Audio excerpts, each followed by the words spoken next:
урматтуу коноктор, бүгүнкү иш-чарага чакырылгандар. Мындан 100 жыл мурун Кара-Кыргыз автономиялык област түзүлгөндө биздин интеллигент башчыларыбыз Эркинтоо деген гезитти чыгарышып, аябай сүйлөшкөн учур болгон да. Мынакей 100 жылдан кийин ошол Эркинтоо деген гезиттин атын биздин гезит алып жүргөнүбүз үчүн бул биздин ушул азыркы Эркинтоо үчүн чоң урмат, сый деп биз эсептейбиз. Жаңы 100 жыл мурун Эркинтоо деген аталыш болсо, 91-жылы жаңыдан биз эгемендүү мамлекет деп өзүбүздү жарыялаганда дагы азыркы Эркинтоо түптөлүп, негизделип, ошол 100 жыл мурунку Эркинтоонун атын бизге ыйгарган экен. Бул дагы жөн-жөн эмес деп ойлойбуз. Биринчи гезит Эркинтоо, кийинки мамлекеттүүлүк түзүлгөн жылы дагы алган гезиттин аты Эркинтоо. Бул салттуу, биз саясатта айтабыз го, муун алмашуу деп. Биз дагы ошол салттуу улап, басма сөздө дагы Эркинтоо деген аталышты сактап жатканыбыз бул чоң жетишкендик деп ойлойм. Гезиттин негизги функциясы бул маалыматты жеткизүү эмес, коомдогу нерселерди ачык жарыялоо. Болбосо агартуу тармагындагы элге жайылтуу. Биз ошол негизги милдетибизди аткаралы деп ар тармакта, республиканын ар бир тармагындагы, ар бир аймактагы элге көрүнбөгөн ишкерлерди дагы алып чыгып коомго жарыялап, мондай иштер жасаган адамдар бар. Ушулардын эмгеги баланса деген ниетте ушул биздин бүгүнкү сыйлыкты уштуп жатабыз. Андыктан бүгүнкү иш-чараны расмий ачык деп жарыяга уруксат этиңиздер. Расчылык кол чабууларды. Анда биз кадырлуу меймандарды сахнага чакыралы. Бүгүнкү мына ушул жалпы майрам менен Эркинтоонун жетишкен ийгиликтери менен куттуктоо үчүн сөз Кыргыз Республикасынын Жогорку Кеңешинин депутаты, ардактуу биздин сүйүктүү жекебиз Кыргыздын чыган кыздардын бири Талиева Камила Абдразаковна сөздү сизге берели. Кол чабуулар болсун. Арбаңыздар, урматтуу бүгүнкү салтанаттын катышуучулары, кымбаттуу Эркинтоо гезитинин жамааты, мына жогоруда Наралы мырза айткандай, 100 жылдык мааракеңиздер кут болсун. Билгенге бул чоң тарых, билгенге себеби Эркинтоо мына Кыргыз элинин 100 жылдык тарыхын алып жүргөн гезит. Бул мен учугу улана берсин. Эркинтоону дайыма мен өткөндө дагы өзүбүздүн бюджет комитетинде да айттым эле. Биз бул гезит мамлекеттик деп аталгандан кийин биз мамлекеттик көңүл ойдогудай бурулуш керек. Мамлекеттик гезит болгондон кийин, мамлекеттин саясатын жүргүзгөндөн кийин ал жерде архивдик, документалдуу бүтүндөй материалдын, токтомдордун баары ошол гезиттен жарыялангандан кийин биз муга өтө олуттуу карашы керек мамлекет. Ал жерде иштеген кызматкерлер, журналисттерибиз өздөрүнүн ошол тапкан кирешесинин четинен маяна кылып бөлүнбөш керек. Мамлекеттен да маяна берилиш керек деп мына Наралы мырза өзү да күбө болду. Ошого жетишибиз керек перспективада. Бул гезит жөнөкөй эле бир катардагы гезит эмес. Бул тарыхты, маданиятты камтыган, элдин тагдырын камтыган гезит. Ушул гезит бар болсун, түбөлүгү түз болсун. Дайыма ушул сиздер бар болуңуздар, дайыма чыгармачыл бийиктиктерди каалайм сиздерге. Оргуштап дайыма элге ушул чыгармачылыгыңыздарды оолотуп, чыгармачылыгыңыздарды өстүрүп, ушул элге кызмат кыла бериңиздер. Мен ошону каалайм. Ар бириңиздердин үй бүлөңүздөрдө аманчылык болсун, барчылык болсун. Коллективде жамаатыңыздарда ошол ынтымак болсун. Ынтымак болгон жерде баары болот.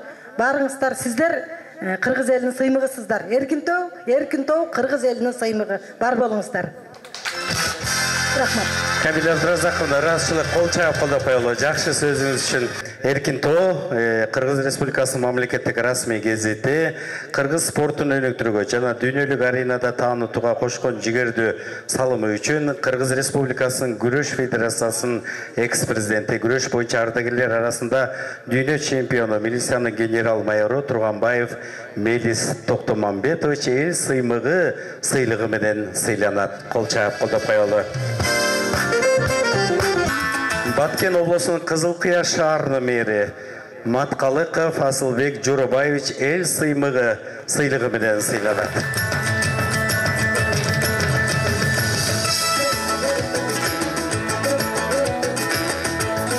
Эстелик үчүн сүрөт, кол чабуулар.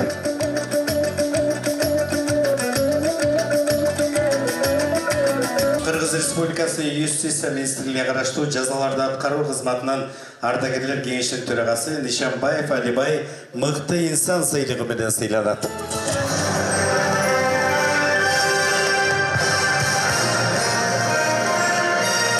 Кыргыз маданиятынын өнүгүшүнө кошкон салымы жана чыгармачылыктагы жигердүү эмгектери үчүн Асанбек кызы Алтынай мыкты ырчы сыйлыгы менен сыйланат. Кол чабуулар.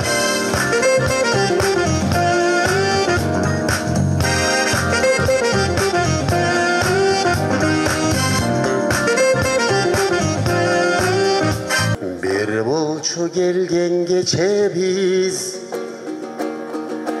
Bilgizbey candın etebiz Kereme tuşun ömürde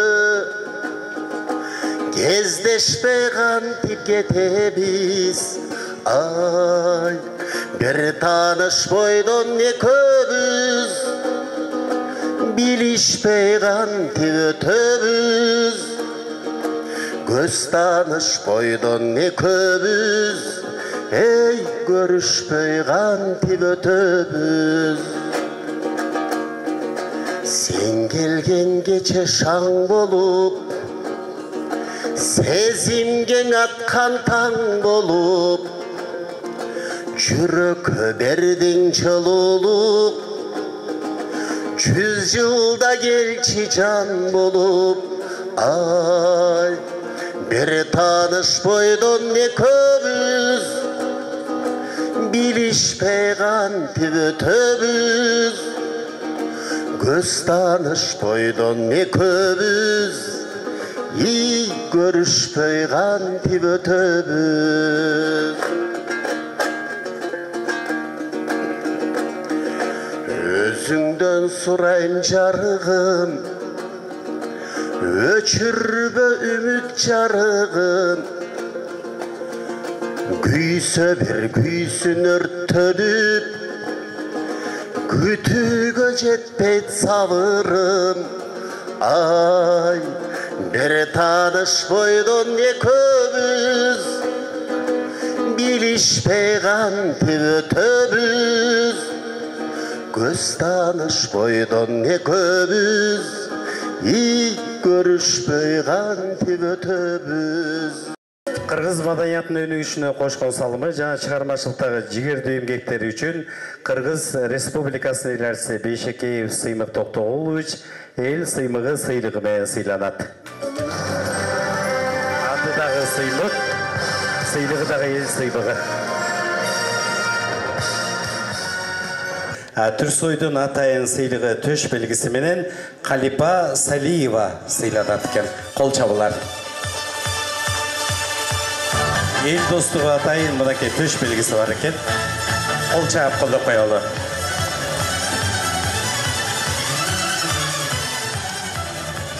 Урматтуу бүгүнкү иш-чаранын катышуучулары, алган сыйлыгыңыздар менен куттуктайм.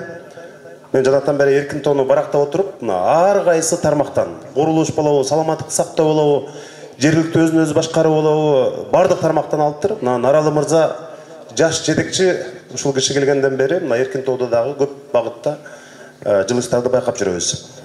Эми иш-чара тууралуу.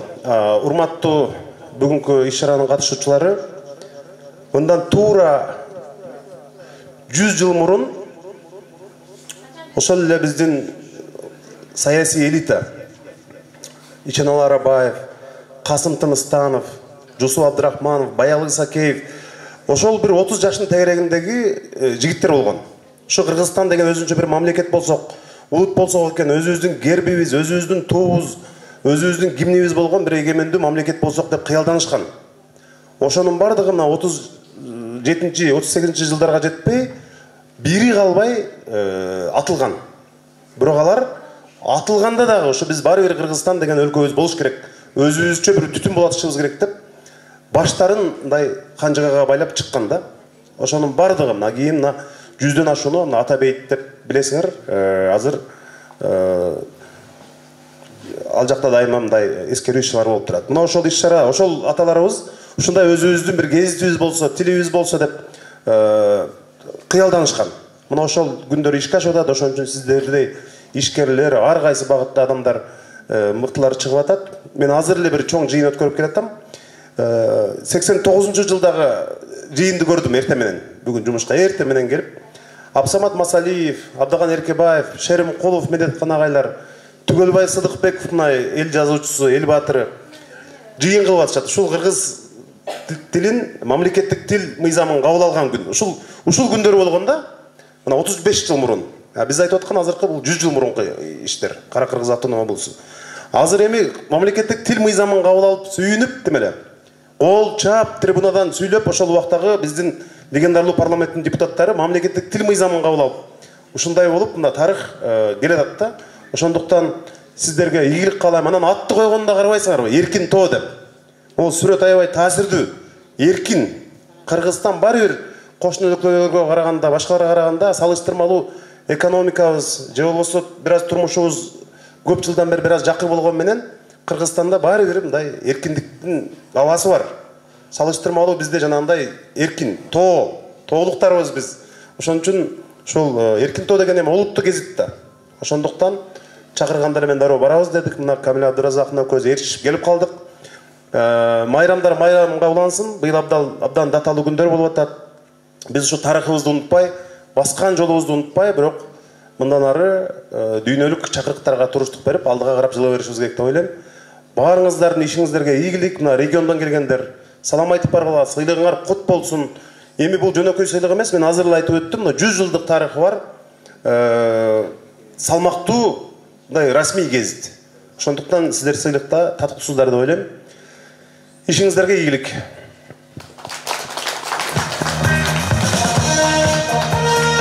Сыйлык тапшырып бериңиз эми бир топ биздин мына ушул сыйлык ээлерине. Кадырлуу коноктор, Эркин тоонун жаратман куруучу сыйлыгы менен Евротекстрой курулуш компаниясынын негиздөөчүсү Асанов Алтынбек Жекшебаевич сыйланат. Жакында эле Париж Олимпиадасындагы күмүш медалдын ээси Мунарбек Сейитбек уулуна бир бөлмөлүү батир тапшырган. Бүгүнкү күндө Бейиктик Строй курулуш компаниясы мыкты курулуш компаниясы деген сыйлыкка ээ болуп отурат. Кол чаап колдоп коелу. Курулуш тармагынын өнүгүшүнө кошкон салымы жана заманбап турак жайларды курууга жетишкен ийгиликтери үчүн Залкар Строй курулуш компаниясы мыкты курулуш компаниясы сыйлыгы менен сыйланат. Кол чабуулар.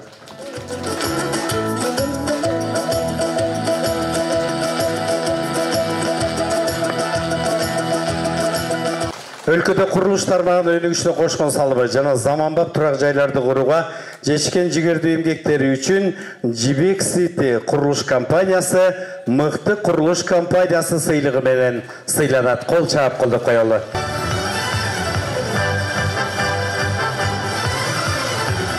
Курулуш тармагынын өнүгүшүнө кошкон салымы үчүн Экспострой курулуш компаниясы директору Тулеев Кубанычбек Бексултанович мыкты курулуш компаниясы сыйлыгы менен сыйланат.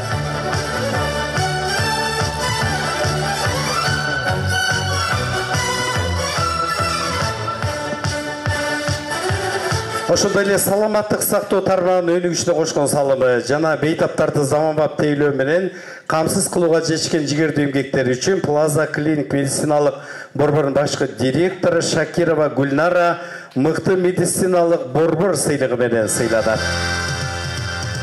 Саламаттык сактоо тармагынын өнүгүшүнө кошкон салымы үчүн Клиника Лазмет медициналык борборунун башкы директору негиздөөчүсү Шалтакова Гүлбү мыкты жетекчи сыйлыгы менен сыйланат. Кол чабуулар.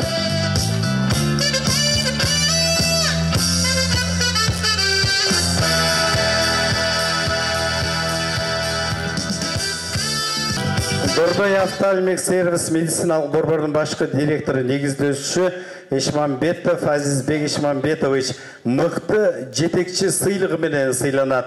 Саламаттык сактоо тармагына зор салым кошкондугу үчүн. Саламаттык сактоо тармагынын өнүгүшүнө кошкон зор салым үчүн Азия дене тарбият жана реабилитациялык борбору башкы директору Сейитбекова Альбина кыргыз бренди сыйлыгы менен сыйланат.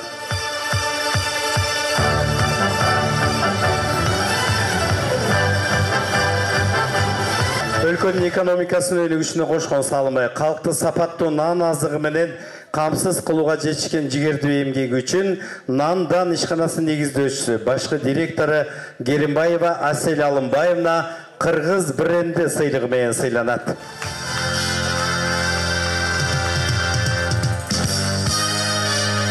Билим берүү тармагынын өнүгүшүнө кошкон салымы окуучуларга заманбап шарттарды түзүүгө жетишкен жигердүү эмгектери, аз камсыз болгон балдарга жайкы эс алууга ысык көлгө уюштурган, тил үйрөнүүсүн калыптандырган Американ школа окуу борборунун башкы директору Усупакунов Ерлан Дамирович жылдын меценаты сыйлыгы менен сыйланат.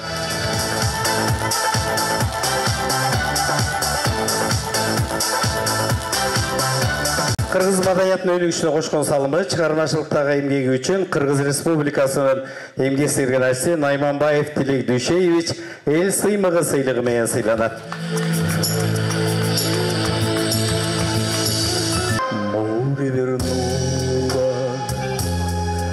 говором чаем, если не прибыла рассвет пробудил.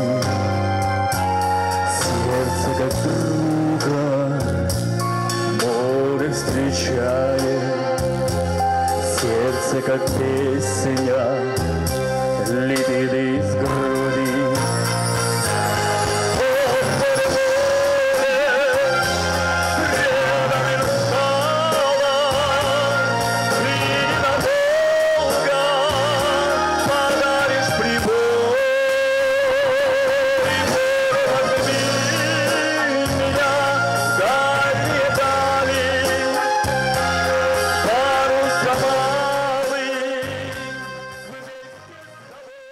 Өлкөдө жеңил өнөр жайынын өнүгүшүнө кошкон салымы жана жаңы жумуш орундарын түзүүгө жетишкен жигердүү эмгектер үчүн Наристе А кийим тигүү фабрикасынын негиздөөчүсү Акылбекова Дилярахан Жаныбековна мыкты жетекчи сыйлыгы менен сыйланат.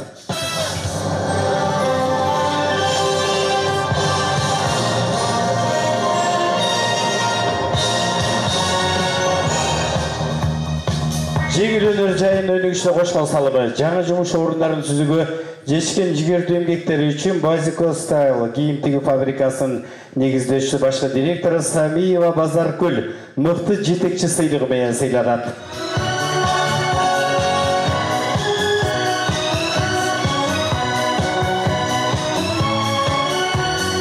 Билим берүү тармагынын өнүгүшүнө кошкон салымы окуучуларга заманбап шарттарды түзүүгө жетишкен жигердүү эмгектери үчүн Genius KG окуу тарбиялык комплекси мекемеси директору Айтиева Кымбат Кыргыз бренди сыйлыгы менен сыйланат.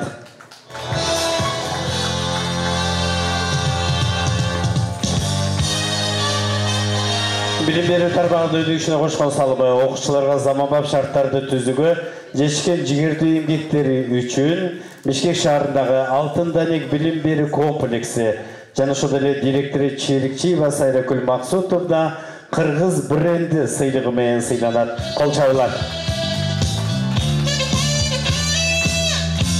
Жеңил өнөр жай тармагынын өнүгүүсүнө кошкон салымы жаңы жумуш орундарын түзүүгө жетишкен жигердүү эмгектер үчүн Бишкек шаарындагы Текстиль Транс ишканасынын негиздөөчүсү Абдраев Алмазбек Кошоевич жеңил өнөр жайынын мыктысы сыйлыгы менен сыйланат. Кол чабуулар коелу.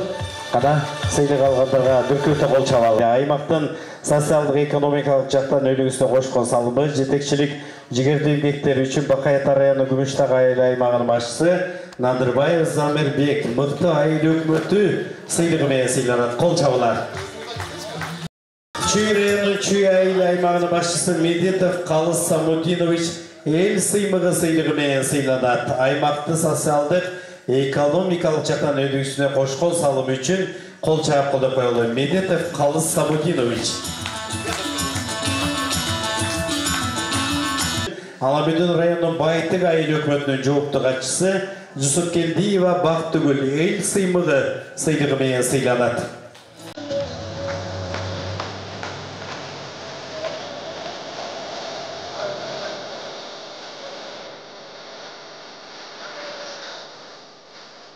Çağır kolda koyalım.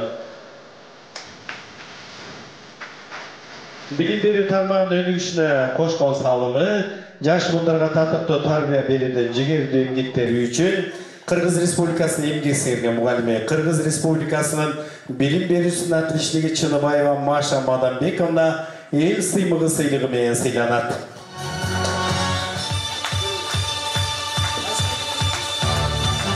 Кол чаап коюлду. Өлкөдө курулуш тармагынын өнүгүшүнө жана элет жеринде мыйзамдуулуктун сакталышына кошкон салымы үчүн Ысык Ата райондук шаар куруу жана архитектура башкармалынын адиси архитектор Султанбаев Тилек эл сыймыгы сыйлыгы менен сыйланат.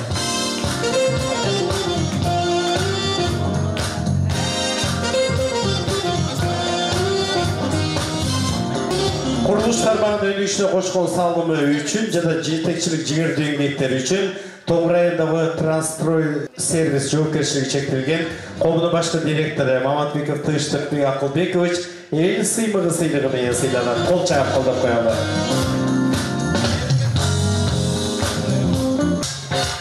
Кыргыз маданиятынын өнүгүшүнө кошкон салымы үчүн Калбарат Рыскулов сыйлыктын лауреаты ырчы Мырзабекова Жылдыз сахна жылдызы сыйлыгы менен сыйланат.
Мен Самиева Базаргүл, Осо Базико Стайл тигүү фабрикасынын негиздөөчүсү. Мен бүгүн аябай кубанычтамын, себеби мени ушу Эркин Тоо газетасы жылдын мыкты жетекчиси деген наам берип жатат. Бул биз үчүн чоң жетишкендик. Биз ушундай сыйлыкты актап дагы жакшы ийгиликтерге жетишебиз деген ишенимдемин. Ушуга чейин деле биз Кыргызстаныбыздын кыз келиндери менен жумуш менен камсыздап, Кыргызстандагы алгачкы интеллектуалдык автоматташтырылган фабрика менен иштеп жатабыз. Мен муну сыймыктануу менен айта алам. Ушундай сыймыгыбыз кут болсун, сыйлыгыбыз кут болсун. Кыргызстаныбыздын эгемендүүлүгүнө 33 жыл, Кара Кыргыз автономиялуу область болгонуна 100 жылдыгына ушундай маарекелер аябай көп болуп жатат. Ошонун катарында биздин Эркин Тоо газетасы дагы бүгүн ушундай чоң иш-чара уюштурду. Эркин Тоо газетасына дагы терең ыраазычылыкты билдиребиз. Иштеген иштерине ийгиликтер болуп, ушундай Кыргыздын чыгаан адамдарын куттуктап, дагы шыктандырып иштегенине көмөкчү болуп жүрө беришин каалайбыз. Дагы бир жолу майрамыңыздар менен. Биздин ишкана нандан ишканасыбыз. Биз нанды ачыткыдан жасайбыз. Биздин өзгөчөлүгүбүз ошондо. биздин ундарыбыз дагы өзгөчөлүгү бар. Анткени биз Кыргызстанда өндүрүлгөн ундан жасайбыз, ачтыктан жасайбыз. Нандарыбызды 20 сааттан ашык ачытабыз. Бүгүнкү иш-чара абдан чоң деңгээлде, жакшы деңгээлде өтүп жатат. Эркин тоо гезитине мындан дагы 100 жылдык эмес 1000 жылдык тарых каалайм. Бардык Эркин тоодо эмгек кылгандарга рахмат. Биз болсо Тоң районунда караштуу Трансстрой-Дорсервис жоопкерчилиги чектелген коом Эркин тоо газетасына абдан ыраазычылыгыбызды билдиребиз. Мына республиканын 7 дубанынан алыскы мен Тоң районунан келдим. Ошо жол солу боюнча ишкананын жетекчисимин. Эми Эркин тоо газета деген баягы биздин өлкө жаңыдан уюшулган кезде ошо Алы Токамбаевдин Октябрдын келген кези деген биринчи чыгарамасы менен чыккан биринчи туңгуч газетабыз. Ушул газетанын 100 жылдык экен. Эмне дейбиз? Өлкөбүздө азыр эми өнүгүү болуп атат, чындыгында жолдор салынып атат, мектептер салынып атат. Мына азыр сыйлык алган көпчүлүктөрдү дагы ушу жаштар экен, жаңы ачылган ишканаларды түзүп, иш орундар пайда болуп атыптыр. Бардыгын тең сыйлыктар менен куттуктайм. Эркин тоо газетасына дагы ишиңерде ийгилик болсун, чыгармачылыгыңар мындан дагы өсүп өнүгө бергиле. Өлкөнүн өнөр жай тармагынын өнүгүүсүнө кошкон салымы жана ата мекендик заманбап эмеректерди чыгарууга жетишкен жигердүү эмгектери үчүн Алтан мебель эмерек жасоочу ишканасы директору Абышева Гүлнара мыкты ишкана сыйлыгы менен сыйланат. Кол чабуулар болсун.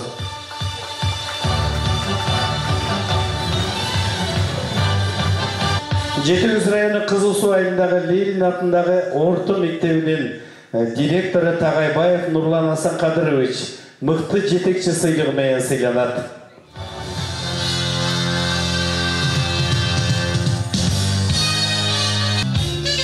Балыкчы шаардык шаар куруу жана архитектура башкармалыгынын өндүрүш бөлүмүнүн башкарчысы Тилимбаева Айнагүл Кытайбаевна эл сыйлыгы сыймыгы менен сыйланат. Кол чаап колдоп коелу.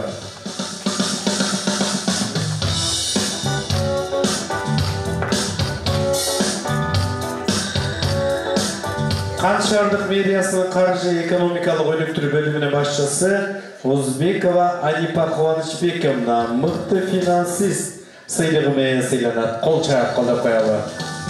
Узбекова Анипа. Саламаттык сактоо тармагынын өнүгүшүнө кошкон салымы жана калктын ден соолугуна кам көргөн жигердүү эмгектери үчүн Иса Акынбаев атындагы Кыргыз мамлекеттик медициналык академиясынын хирургия бөлүмүнүн башчысы хирург-онколог Токтогазиев Бакыт Токтогазиевич эл сыймыгы сыйлыгы менен сыйланат.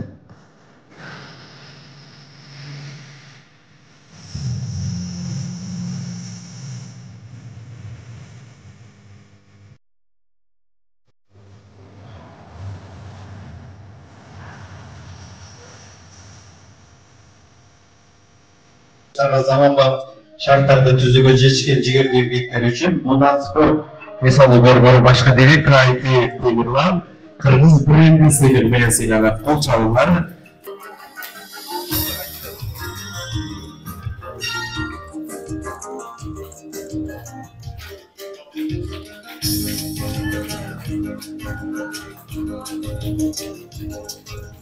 Кыргыз тили көрсөтүүсүнүн өнүгүүсүнө кошкон салымы жана чыгармачылыктагы жигердүү эмгектери үчүн ЛТР мамлекеттик телерадио компаниясынын алып баруучусу жана Чактыш көрсөтүүсүнүн редактору Тукуев Айбек Асанбеков эл сыймыгы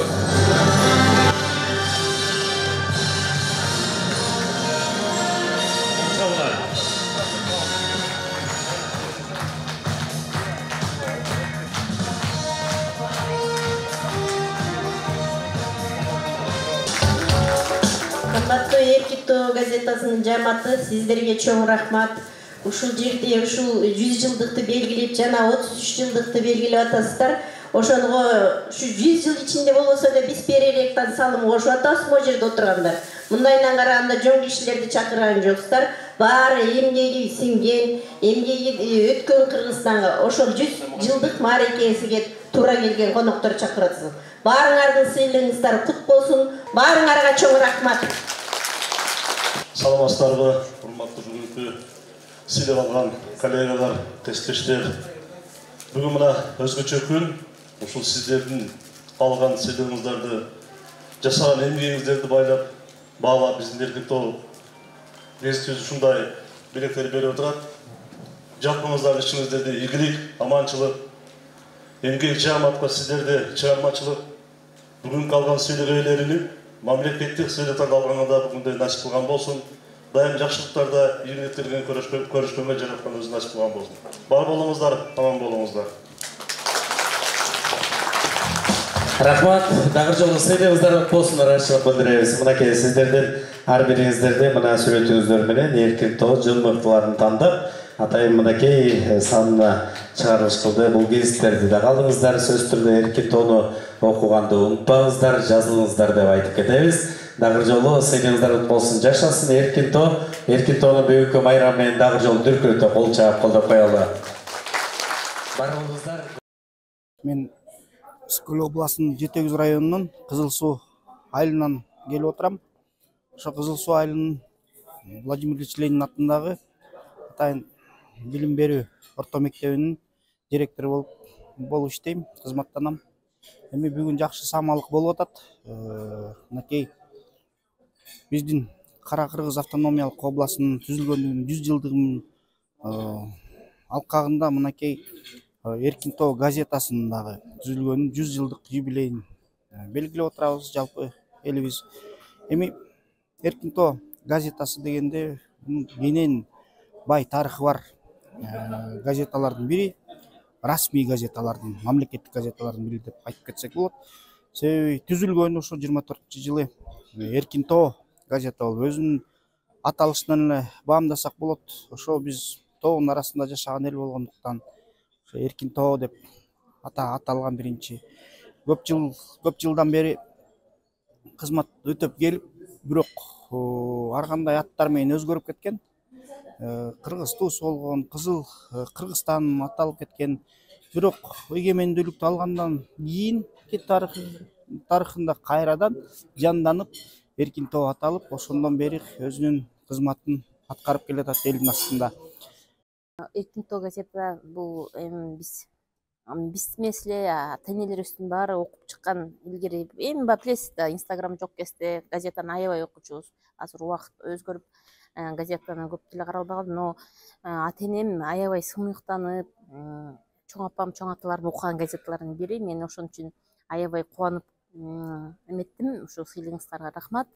Бакыт Токтогазиевич ушул Кыргыз мамлекеттик медициналык академиясында 5 жылдан бери эмгектенип келатам. Ошол Кыргызстанга ошол жаңы хирургияны, ошол ыкмаларын жана онкологиянын жаңы ыкмаларын ошол алып келип, Кыргызстандын врачтарын үйрөтүп жана кыргыз элимдин ден соолугун чыңдоого аракет кылып, ошону 5 жылдан бери эмгектенген ишимдин баардыгын ошол Эркин Тоо гезити ошону көрүп, ошону барктаганына терең ыраазычылыгын билдирем. Ошол жалпы эле жааматына жана чоң өнүгүүлөр болсун, ушундай эле ушул кыргыз элиме салым кошкон кишилерди ошол колдоп келатканыңыздарга баарыңыздарга рахмат. Ошол Эркин Тоо гезитине аман болуңуздар, ден соолугуңуздар бекем болсун.